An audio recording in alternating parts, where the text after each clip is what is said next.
Welcome back to Beyond the Silence Whispers Across America.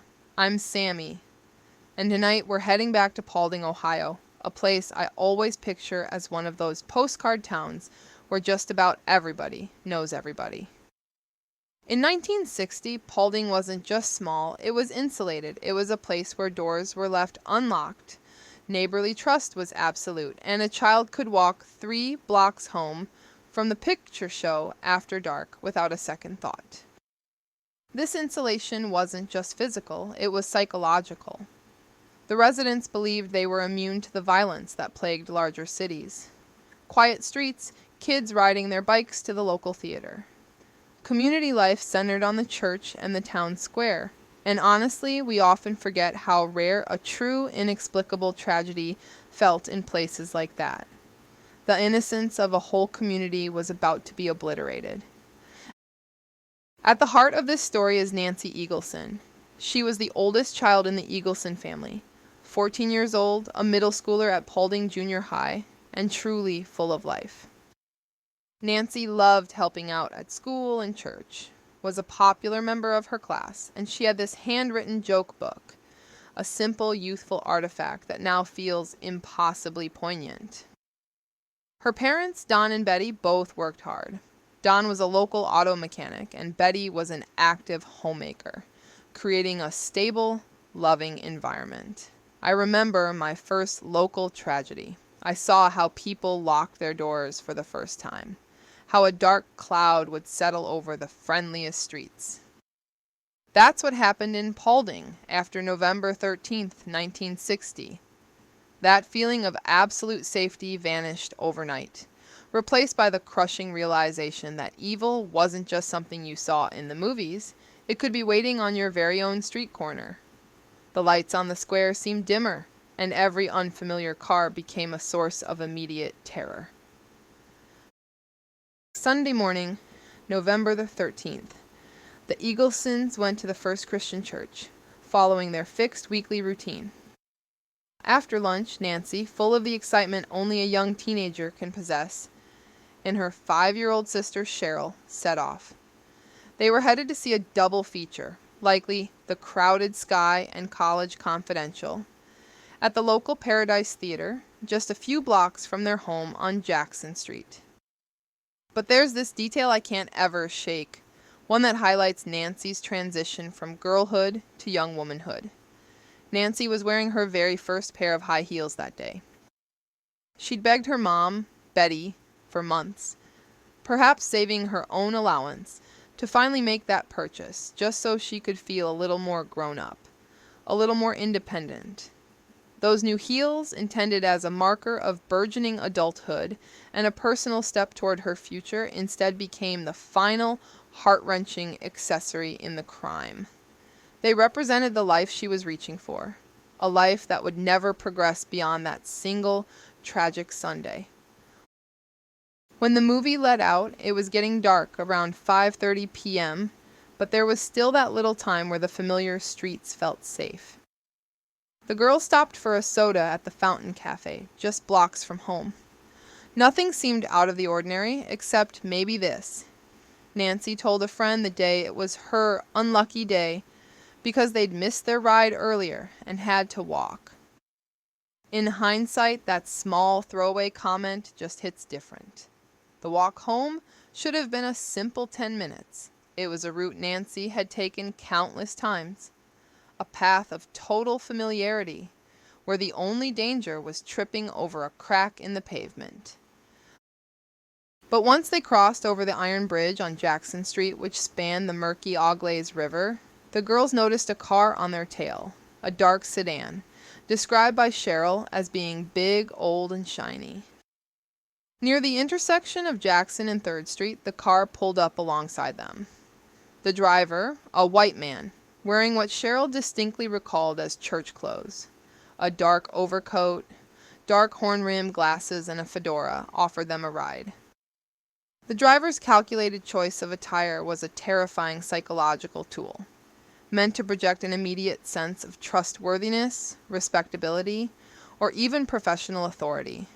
Designed to bypass a child's natural caution, He persisted, making the girls uncomfortable, until Nancy firmly declined, holding on to Cheryl.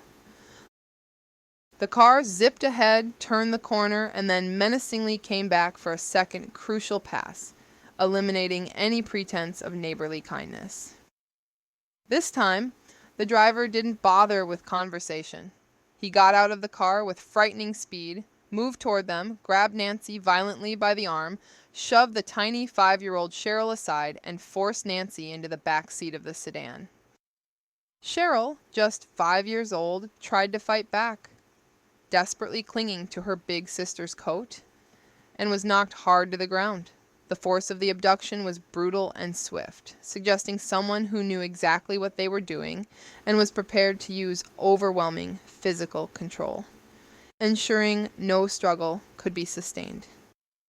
The sight of her big sister going limp and vanishing as the dark sedan sped off into the deepening dusk is a scene of raw, primal terror that would shape Cheryl's life forever. Cheryl, abandoned on the side of the road, rushed, terrified, to the nearest house, the Hulls' residence, screaming for help. The last fragments of Paulding's calm were annihilated, replaced by the wail of a terrified child. The search was immediate and frantic, involving dozens of local volunteers and law enforcement from several surrounding counties. Every available citizen with a flashlight combed the roads. Less than 6 hours later, around 11:30 p.m., 2 men out raccoon hunting stumbled across a body in a densely wooded clearing about 1.5 miles from the abduction site, a place soon known grimly as Nancy's Woods. Nancy's body was found gently laid out, still buttoned up, her coat neatly positioned, and those hard-earned high heels still on her feet. But her undergarments were found off to the side. This staging, the careful presentation of the body alongside the evidence of violence, suggested the killer was not panicked, but controlled, perhaps even deriving a sick psychological satisfaction from the final macabre arrangement, contrasting the victim's purity with the horror he inflicted. The initial autopsy found a single gunshot under her chin was the assumed cause of death, along with definitive evidence of sexual assault. There was no sign of a prolonged struggle at the disposal site, suggesting the violence was swift and potentially perpetrated elsewhere. The initial police assessment of the scene failed to secure the area adequately, allowing the critical first hours to slip away amidst chaos and community grief. The investigation that rolled out was massive for a rural place, but fundamentally flawed from its foundation. Deputies interviewed classmates, combed through rumors, and conducted dozens of polygraphs on suspects, all of whom were eventually cleared. A huge reward of over $6,000 was raised by the grieving, desperate community. But the most important asset, forensics, was severely limited to basic ballistics. And the most crucial lead was the testimony of 5-year-old Cheryl, a lot of weight for one traumatized child. Investigators relied almost solely on the shaky recollections of a panicked child, focusing too heavily on the car description and the suspect's appearance, while fatally ignoring or losing the hard physical data that could have spoken for Nancy. If you asked why this case is still cold, I'll tell you. It's lost evidence, a monumental failure of chain of custody that echoes a systemic indifference. At some point, everything went missing. The original blood samples, foreign hairs, and fibers collected at the scene, Nancy's actual clothing, which could have held vital trace evidence like skin cells or unknown fibers, and most critically, the original bullet fragment recovered from the first autopsy. This loss wasn't just a simple mistake.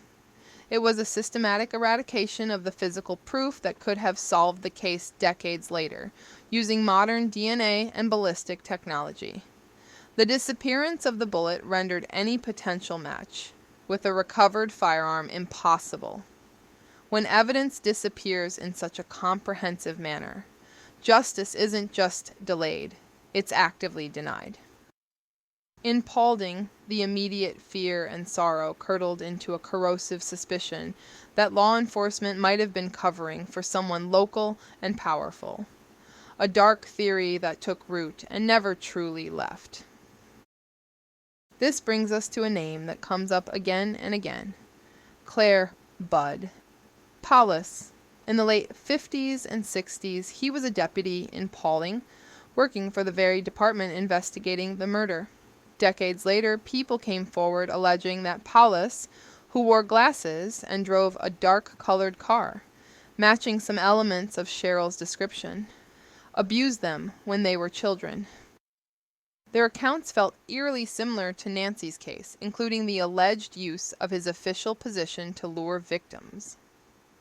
Paulus died by suicide in 1987 after he was finally indicted for multiple counts of child abuse.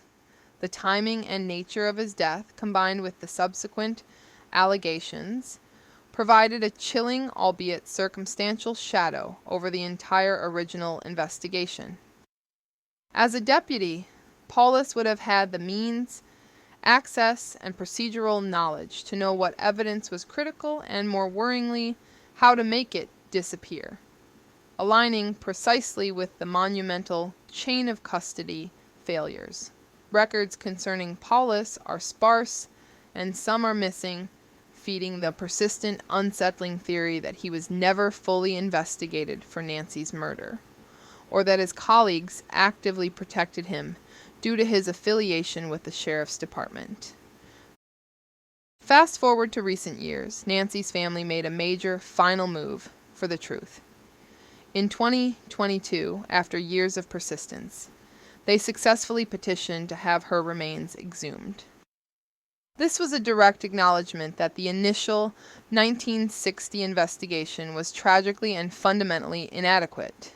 The new forensic autopsy, conducted by experts with modern technology, was stunning.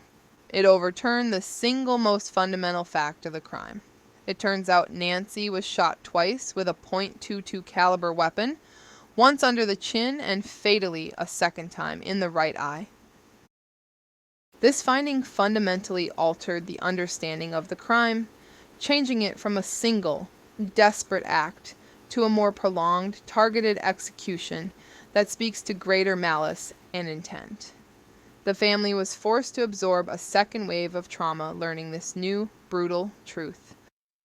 Crucially, experts also found previously overlooked evidence: fibers in animal hair, potential trace evidence from the killer's clothing or vehicle that had been missed or ignored 6 decades prior, a stark contrast to the sloppy scene processing of 1960. Nancy's sister, Cheryl, who now works as a victim advocate, has continued to fight, creating new composite sketches with a forensic artist, hoping the clear image, refined by adult memory and technology, might finally jog the memory of a witness who has been silent for decades. The case is a heartbreaking testament to one family's refusal to let their loved one be forgotten. That's where we'll leave it for now. No neat answers, only the questions that refuse to stay quiet.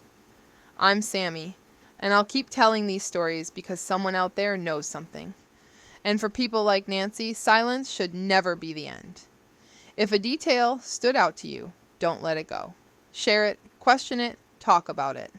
Stay with us. This story isn't over, and neither is our search for answers. For more chilling mysteries and untold stories, follow and listen to Beyond the Silence.